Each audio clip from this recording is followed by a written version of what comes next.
Today I'm gonna show you how I built this solar panel connected to this solar charge controller, charging my self-made electric longboard. So I really like the idea of solar, and I thought to myself, why don't I build myself a solar charging station for my longboard? So I gathered all the components and I'm going to do this really do-it-yourself. So everything that is possible I try to build myself, including the solar panel. So let's get started.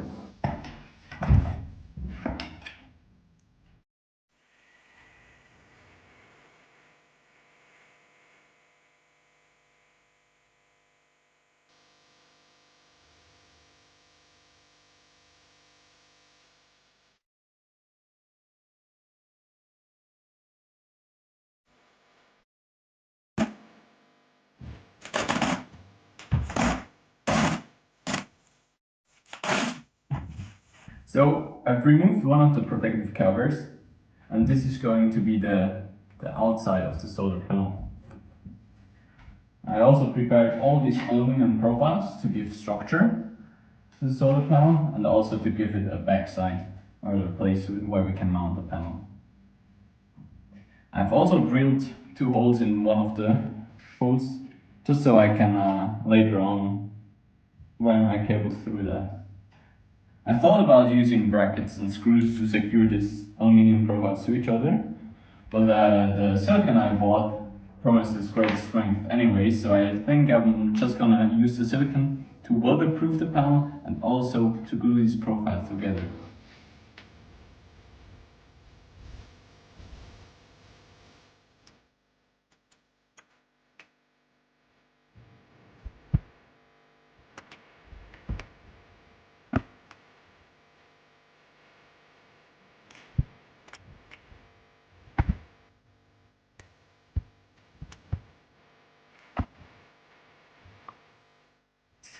And now it's time to solder the panels. I ordered 10 of these wafers where we need to attach these nickel strips on these white lines so we can connect these wafers to each other. This is kind of the tedious part. I have to solder 5 wires to every cell. To solder, we take this flux pen and flux the part where we want to solder. Then we take this nickel wire and our soldering wire, and with a bit of solder just run across this wire.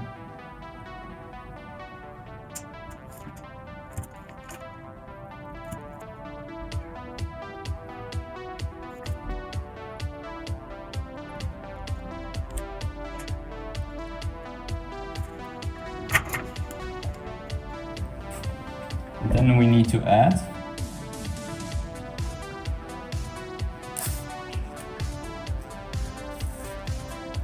enough wires so we can solder another solar panel, so we can solder these in series. Just like that. And we repeat that 5 times for all 10 cells, so 50 solder joints.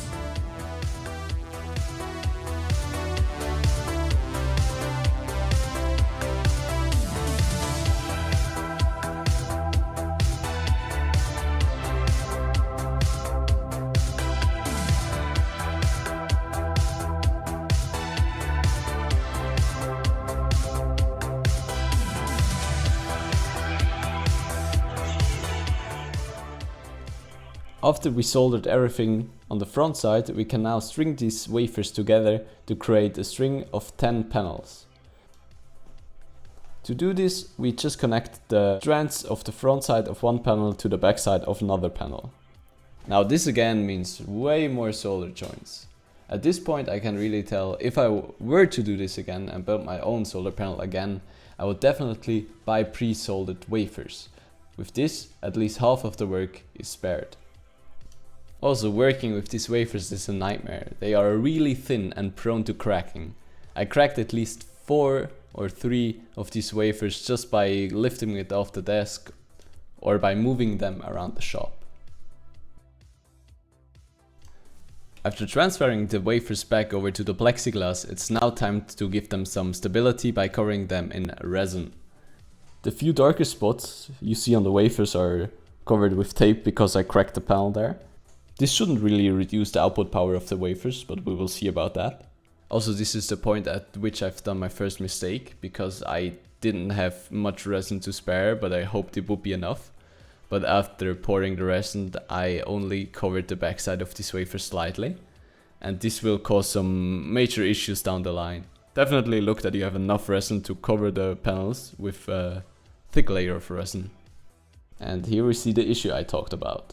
At first it looked really nice, the panels were all nicely connected, nothing was there, but as soon as I went to test it out and short-circuited the panel to measure the short-circuit current of the panel, these wafers really heated up and then started deforming, pulling themselves away from the resin, and also started cracking at some points because they build up internal pressure and then crack.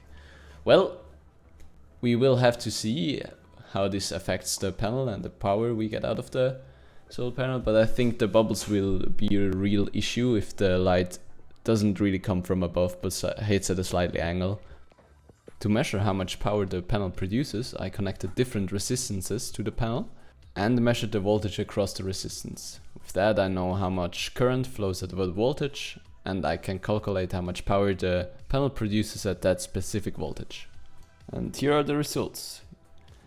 You can see that if I draw too much current of the panel, the voltage collides, and with that we also produce less power. And if we draw too little current, we don't use the full potential of the panel. There's a sweet spot at around 4.5 volts. This is called the maximum power point of a solar panel. So to connect a low voltage solar panel to the higher voltage lithium battery pack, we need some form of voltage converter. There are many circuits that handle this, but we are going to use the most simple one.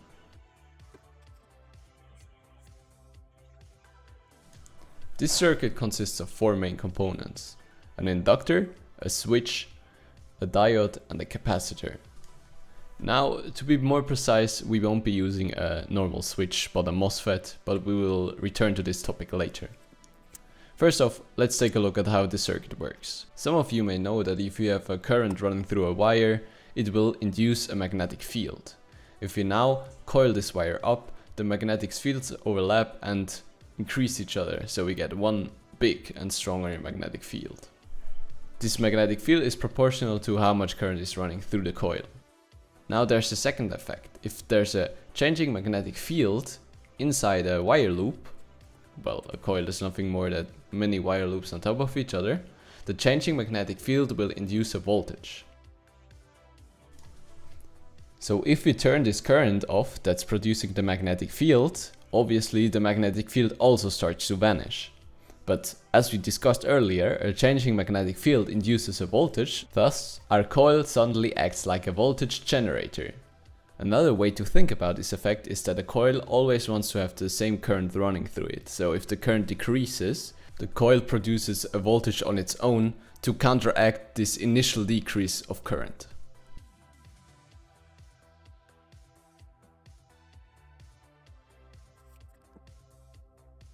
Let's take a look at how the circuit is working. We look at two different scenarios. First, the switch is closed, so the coil is more or less directly connected to our supply voltage. The supply voltage tries to stuff as many electrons through the coil. The coil first resists this change of current, but sooner or later this slowly falls off as the current is limited by the coil's resistance. Obviously, this coil itself is a copper wire, it also has a resistance. We don't really want it to get to this point, because now we are losing power in form of heat, because we're just more or less heating the coil up with the current running through it. So we close the switch, let this magnetic field build up, and before the current really increases so much that the resistive losses dominate, we open the switch back up. Now, what happens as soon as the switch is opened? Well, the coil has a magnetic field built up, and now has no longer a current running through it. So, as we learned before, it now induces a voltage itself and tries to push more current through. This current has nowhere to go but to run through the diode and charge up the capacitor. Now it might seem a bit contradictory that the output voltage is higher than the input voltage, but all that matters is how much current is running through that inductor, as the input power is first converted into an electric field and then we extract the power of the electric field afterwards. So now let's test build the circuit. We need a capacitance, a diode and an inductor. You see, this inductor here is a toroid inductor, which has some sort of filling.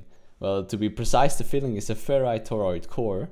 This is just a material, made out of iron mostly, that will help guide the magnetic fields and thus make the inductance even stronger. It would work without the ferrite core, but the inductance would be lower and thus the energy stored in the electric field would also be lower. You may have noticed that I didn't include a switch here.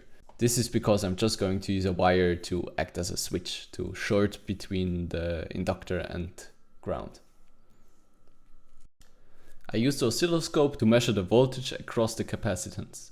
This will also be our output voltage. If we close the switch and open it again, we see a signal on the oscilloscope. This is the output voltage. The flat line on the left side is just the normal input voltage, 5 volts in this case, or 10 volts, I'm not sure. But as soon as we open the switch, we have a large increase in voltage. It increases to 40 volts. Because this capacitance that I used here is very small, we see a sharp rise with only one closing and opening of the switch.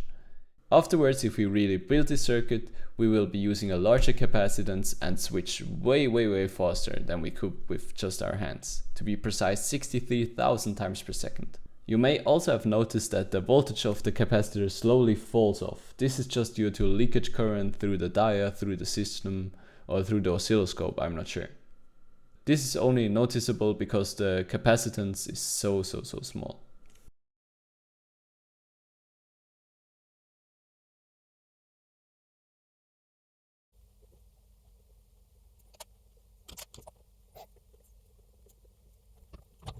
This is a NE Mosfet. This is the symbol representing it, but we can see that we have some 3 pins, drain, source and gate. So gate is the pin with which we switch the Mosfet on and off. So depending on the voltage that we have here, the Mosfet either conducts, so drain and source are connected with a low resistance, or pulled to ground, the Mosfet is also turned off. So the Mosfet is connected with plus here, minus here, and through the gate we apply alternating voltage to switch it on and off really fast if we want to. What we also can see is that here there's capacitance between the gate and the source. So more than just turning it on and off with a voltage, we have to charge it up and decharge it to essentially turn the Mosfet on and off. This capacitance is a problem for us. Because let's say we have a pin of a microcontroller, an Arduino for instance, we know, hey, we can only pull 20 milliamperes. So we have to put a resistor in series with the gate, and then the gate voltage we put, to clarify, we put the resistor in between gate and microcontroller to protect this pin, to not draw too much current, because this will damage our microcontroller. Now with this resistor in place, the voltage at this gate will look more like this. We try to turn it on. It turns on first really fast and then falls off. We try to turn it off. It has to get discharged first fast and slow. Why is this a problem? If a MOSFET is in an in-between state between switching on and off, like for instance this area here, or this area here, where we are really in between on and off, these are the problem zones. Because at this point the MOSFET is kinda on, kinda off, and it gives a resistive loss, will be turned into heat and lost. So we have our Arduino. We use one of its pins to control the MOSFET.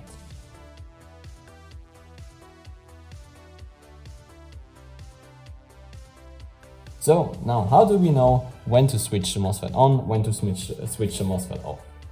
For that, we are going to use a PWM signal.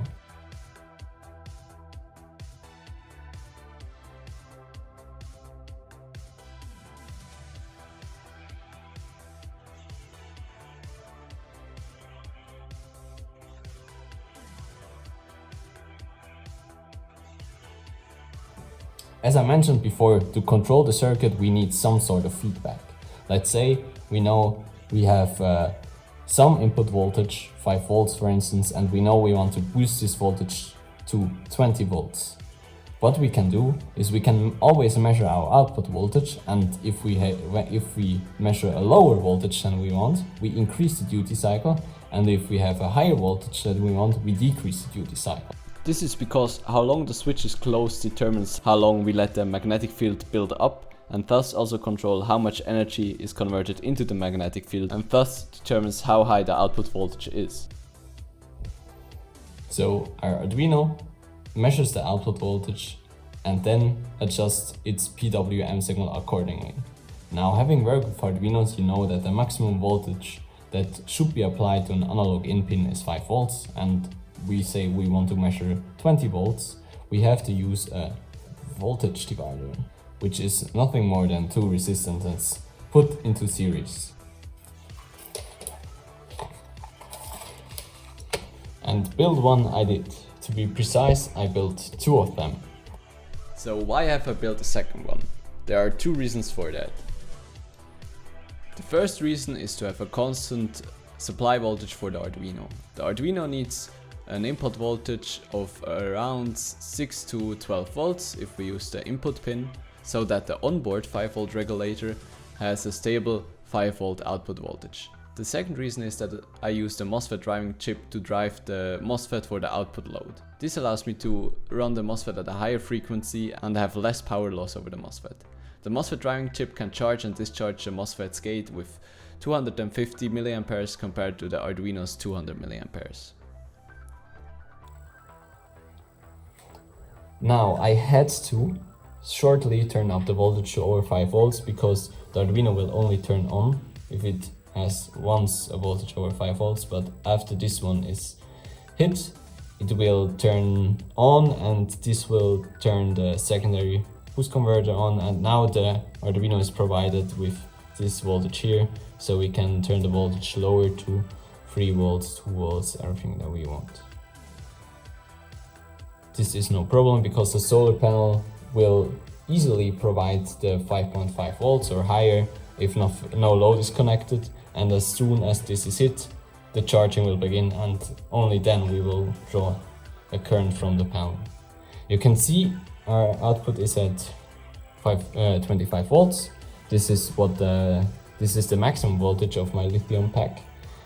We have to be a bit careful if you're charging lithium batteries, because lithium batteries have a maximum voltage they want, but they also have a maximum current they want to be charged with, so we would usually have to use a constant current, constant voltage charging method, but because this charger is really weak compared to my lithium battery, because my lithium battery can be charged with a current of 3 amps, and this will never put out 3 amps at 25 volts, that would be 75 watts, that's extremely much.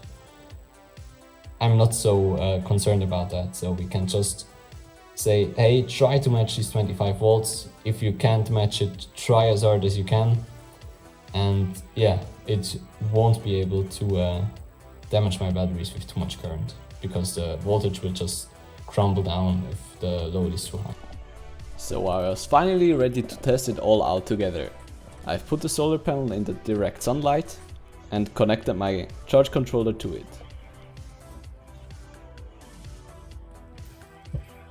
After I connected the Longboard to the output voltage dropped to the 23.1 volts, which was at the current time the voltage of the batteries, and it started charging with 0.58 amperes.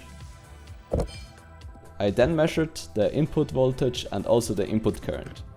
With these measurements we can calculate the input power and the output power, and with that calculate the efficiency of our charge controller.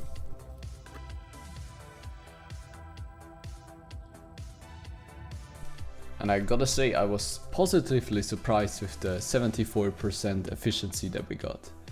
The inductor of the main output got really hot during use, so I probably should use a thicker wire, which is not surprising as around 4.5 amperes are running through it. I've spoken about this MPPT point of the solar cell, which is at 4.5 volts, but I didn't implement anything like that. it would be rather easy to do so. You just would have an analog input pin of the Arduino read out the solar voltage, and if it's too low, reduce the PWM signal. But as this video and this project took me long enough, I didn't do so. Anyways, if you enjoyed, please consider subscribing and see you in the next video.